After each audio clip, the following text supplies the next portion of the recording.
Envie agora suas dúvidas para o e-mail tatiana.r.m@uol.com.br tatiana.r.m@uol.com.br e a doutora Tatiana irá esclarecer pessoalmente e detalhadamente todas as suas dúvidas. Ligue em São Paulo para 34 39 85 85. Repetindo, 34 39 85 85. Olá, queridos ouvintes, estamos com mais um programa Leis do Sucesso e hoje a gente vai comentar um pouquinho que o INSS ele vai usar a inteligência artificial contra fraudes no auxílio-doença. Sim, existe robô em desenvolvimento pela Dataprev que vai fazer varredura dos atestados enviados no AtesteMed e o INSS passará a utilizar ferramentas de inteligência artificial contra fraudes nos pedidos de auxílio-doença enviados por meio do AtesteMed. Então, o AtesteMed ele é um sistema de pedido automático do benefício por incapacidade temporária, que passou a chamar assim após a reforma da Previdência, no qual o segurado ele envia o atestado médico pela internet e pode conseguir o auxílio sem precisar passar pela perícia médica presencial. A análise ela é feita à distância. E o robô que está sendo desenvolvido pela Dataprev, que é a empresa de tecnologia do governo federal, vai fazer a varredura de todos os atestados enviados pelo meu INSS por meio do AtesteMed. Então, hoje, essa análise ela é feita por amostragem e tem conseguido detectar fraudes. Então, com a nova ferramenta, o Instituto acredita que ele irá barrar tentativas de golpe financeiro contra a Previdência Social. A análise feita pela inteligência artificial vai cruzar dados como o nome e assinatura do médico no atestado, número do CRM, que é o Conselho Regional de Medicina, além de identificar o IP, endereço exclusivo de onde é enviado um arquivo. Então, isso serve para que o INSS possa não fazer mais, só por amostragem, esse controle dos atestados, mas sim fazer um controle de todos os atestados. A ideia é ter um banco de dados de imagem que irá ajudar a detectar falhas e informações incorretas entre um atestado e outro. Então, eles alegam que isso ajudará a ter um modelo mais eficiente que concede em poucos dias o benefício e mais barato. O INSS, mais uma vez, ele está procurando pelo em ovo, porque com tantos problemas, com tanta demora em analisar os pedidos, eles agora querem conferir todos os atestados. Bom, nem os documentos que a gente junta nos processos, eles não analisam todos, mas o atestado médico vai ser milimetricamente examinado. Bom, se o INSS estivesse uma maravilha, justifica investir em tecnologia contra fraudes. Com essa falta de servidores, com essa fila de espera para receber um benefício, com esse sistema falho, investir nesse tipo de tecnologia agora para analisar os atestados é meio complicado. Bom, de julho a novembro, quando o AtesteMed foi implantado, o INSS recebeu mais de 1 milhão de pedidos de auxílio-doença com análise do atestado médico à distância, sem necessidade de perícia médica presencial. Então, o novo sistema de inteligência artificial, ele fará o cruzamento em bancos de dados para mapear irregularidades com o uso de análise comportamental. Então, o sistema da amostragem atual, feito de forma manual, ele já tem detectado fraudes. Uma delas está em investigação pela Polícia Federal e diz respeito a uma profissional de São Paulo com 4 padrões de letras diferentes. Então, foi descoberto, inclusive, que a médica ela não trabalhava no hospital descrito no atestado. Bom, apresentar documento falso é crime e ainda no INSS é crime federal, hein? Cuidado. Agora, não basta uma ação específica e isolada, né? É preciso um conjunto de melhorias. A inteligência artificial ela é uma ferramenta que ela está sendo utilizada cada vez mais e a tendência é só aumentar, já que ela permite acesso ao cruzamento de dados para evitar as fraudes e agilizar os pedidos. Mas seria interessante voltar toda a atenção para agilizar os pedidos. Depois, quando zerasse a fila, a preocupação deveria ser voltada a combater as fraudes. Bom, é preciso parâmetros claros no uso da inteligência artificial, para que não haja erros nem conflitos com o Conselho Federal de Medicina, né? Porque o problema é que não há lei que autorize a inteligência artificial para essa tarefa. E a revisão médica não pode ser automatizada, o que pode gerar conflitos com o Conselho Federal de Medicina. Bom, mas como funciona o Ateste Med? Os segurados, que eles ficam incapacitados temporariamente para o trabalho, eles podem solicitar o auxílio-doença por meio de análise documental.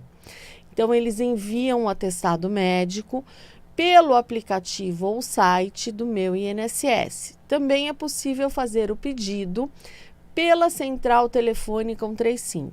Nesse caso, será necessário enviar o atestado médico pelo Meu INSS ou entregá-lo em uma agência da Previdência Social.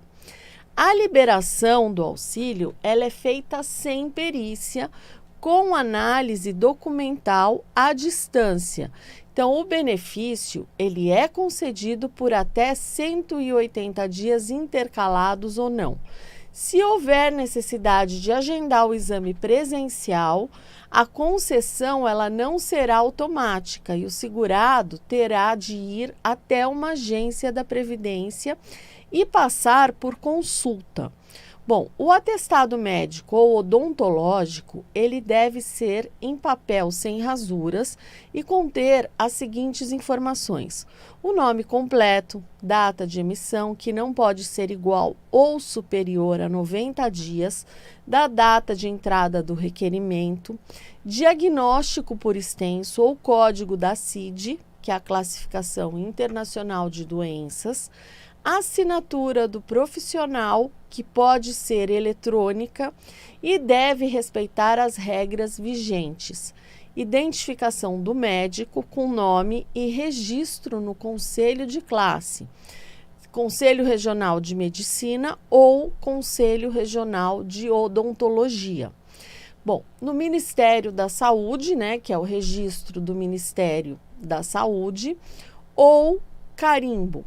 Bom, data de início do repouso ou de afastamento das atividades habituais, o prazo necessário para recuperação, isso é importante, de preferência em dias, e essa data ela pode ser uma estimativa, tá? Bom, como é que faz o pedido? Você vai acessar o aplicativo ou site Meu INSS, é necessário ter senha do portal gov.br, você vai informar o CPF e depois a senha.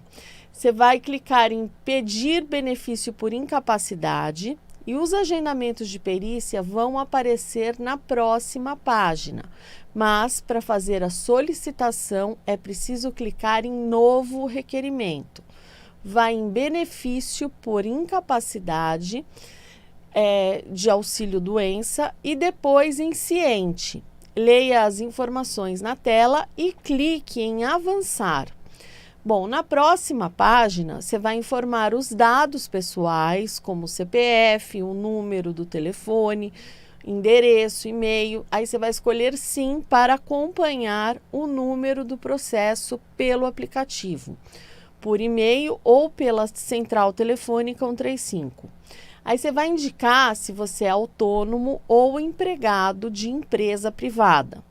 Então, nesse caso, você vai precisar informar a data do último dia de trabalho e o CNPJ da empresa. Clique no sinal de mais e inclua seus documentos, como o atestado e os laudos médicos, além dos documentos pessoais. Bom, a cada inclusão você vai clicar em anexar e depois em avançar. E aí em seguida você vai indicar o CEP da sua residência para que possa escolher a agência do INSS mais próxima da sua residência. Bom, aí você vai conferir as informações e aí você vai clicar em declaro que li e concordo com as informações acima. E vá novamente em avançar. Bom, agora eu vou explicar e já está feito, tudo certinho, você já agendou. Agora vamos explicar melhor o benefício por incapacidade temporária, que antes da reforma da Previdência era chamado de auxílio-doença. E ele é concedido para quem está impedido de trabalhar temporariamente devido a uma doença ou a um acidente, que pode ou não ser relacionado com o emprego. Bom, o trabalhador com carteira assinada, ele recebe da empresa nos 15 primeiros dias e deve fazer a solicitação ao INSS, depois desses 15 dias, a partir do 16º dia, quando o governo passa a ficar responsável pelo pagamento. Já o contribuinte individual, aquele autônomo, facultativo, avulso e o doméstico, pode entrar com um pedido no INSS assim que sofrer a incapacidade, não precisa esperar 15 dias. Para trabalhadores com carteira assinada, o auxílio-doença ele é pago pelo INSS se o período de afastamento for superior a 15 dias seguidos ou de 15 dias em um intervalo de 60 dias. Há dois tipos de auxílio-doença. O auxílio-doença acidentário, que é concedido para quem sofreu acidente de trabalho, ou doença profissional. Então, o empregador ele é obrigado a depositar o FGTS, que é aquele Fundo de Garantia de Tempo de Serviço, durante o período, e o trabalhador ele tem estabilidade no emprego por 12 meses, após o retorno à atividade. Já o auxílio-doença previdenciário é destinado a quem sofreu uma doença ou um acidente que não tenha relação com o trabalho. Então, por exemplo, no caso de um acidente sofrido durante uma viagem, você está viajando lá com a família, sofre o acidente. Então, o empregador ele não tem a obrigação de depositar o FGTS no período e não há estabilidade. Bom, e quem tem direito a receber o auxílio-doença? O direito ao benefício ele é definido pela perícia médica do INSS ou pela análise de documentos que comprovem a necessidade de afastamento. Então, a concessão do auxílio sem perícia presencial começou durante a pandemia, de Covid-19, que foi em 2020, e foi interrompida em 2022 e retomada agora em julho de 2023. Então, o trabalhador ele precisa atender algumas exigências: ter qualidade de segurado, estar com a contribuição em dia com o INSS, ou dentro do período de graça, que é o prazo que mantém os direitos previdenciários, quando não está contribuindo. E ele varia de 3 meses a 3 anos, dependendo do tipo e do tempo de contribuição e se a pessoa foi demitida, por exemplo. Então, é preciso provar a incapacidade. Para você solicitar o auxílio-doença previdenciário, é necessário estar contribuindo há pelo menos 12 meses com o INSS. Então, esse prazo de carência, ele não é exigido para quem sofre qualquer tipo de acidente, doença profissional ou do trabalho, ou tenha alguma das doenças graves que são listadas pelo governo, como hanseníase, AIDS, enfim. Então, se a pessoa perder a qualidade de segurado, o auxílio só será concedido, se o trabalhador precisar do benefício após 6 meses de novas contribuições ao INSS. E o segurado não terá direito a receber o auxílio-doença quando a lesão ou o acidente que provocou o pedido for anterior ao início da contribuição com o INSS. Então, vou explicar melhor. É muito comum acontecer da pessoa parar de pagar e aí a pessoa fica doente. E ela volta a pagar o INSS só para requerer o benefício. Bom, o auxílio-doença será negado nesse caso e eles vão alegar o quê? Que a doença é pré-existente. Então, o pedido só pode ser feito nesses casos se houver um agravamento da condição. Então, o benefício, ele também não é concedido a quem está preso em regime fechado. Então, se a prisão ocorrer durante a concessão do auxílio-doença, o pagamento será suspenso em até 60 dias após a detenção. Então, o trabalhador, ele perderá o direito ao auxílio-doença quando ele recuperar a capacidade de trabalhar. Bom, qual é o valor do auxílio-doença? É preciso fazer 2 cálculos, tá? O que sair menos é o que você vai ter direito. O primeiro passo é saber a média salarial do segurado, que leva em consideração todos os salários de contribuição desde julho de 94. Foi quando entrou o Plano Real. Depois disso, o Instituto divide a média pelo número de meses com pagamentos feitos ao INSS. Então, esse resultado ele deve ser multiplicado por 0,91, porque o auxílio-doença paga 91% da média salarial. O outro cálculo leva em conta a média dos últimos 12 meses de contribuição e ele soma os repasses desde o período e divide por 12. Depois compara os 2 resultados. O valor mais baixo será o valor do auxílio-doença, que será pago pelo INSS. Se não fosse assim, não era o INSS, imagina. Sendo o piso o salário mínimo. Bom, pode acumular auxílio-doença com outros benefícios? O auxílio-doença ele não pode ser acumulado com o auxílio-acidente do mesmo motivo, a aposentadoria paga pelo INSS, salário maternidade e seguro-desemprego. Já o acúmulo, ele pode com a pensão por morte, né? Aí tudo bem, já é permitido. Bom, tive o pedido de auxílio-doença negado, e agora? Quando o pedido é negado, o trabalhador ele pode entrar com recurso administrativo em até 30 dias após a recusa. A solicitação é feita no site ou aplicativo Meu INSS. Outra opção que eu entendo que é melhor nessa situação é a ação judicial, porque o INSS ele não costuma mudar a decisão do perito que entendeu que aquela pessoa está apta ao trabalho, então dificilmente vai mudar isso. Então, por isso eu prefiro a ação judicial. Se houver a concessão do benefício, o trabalhador receberá o pagamento dos atrasados desde o momento da solicitação do auxílio-doença ou desde a data da incapacidade.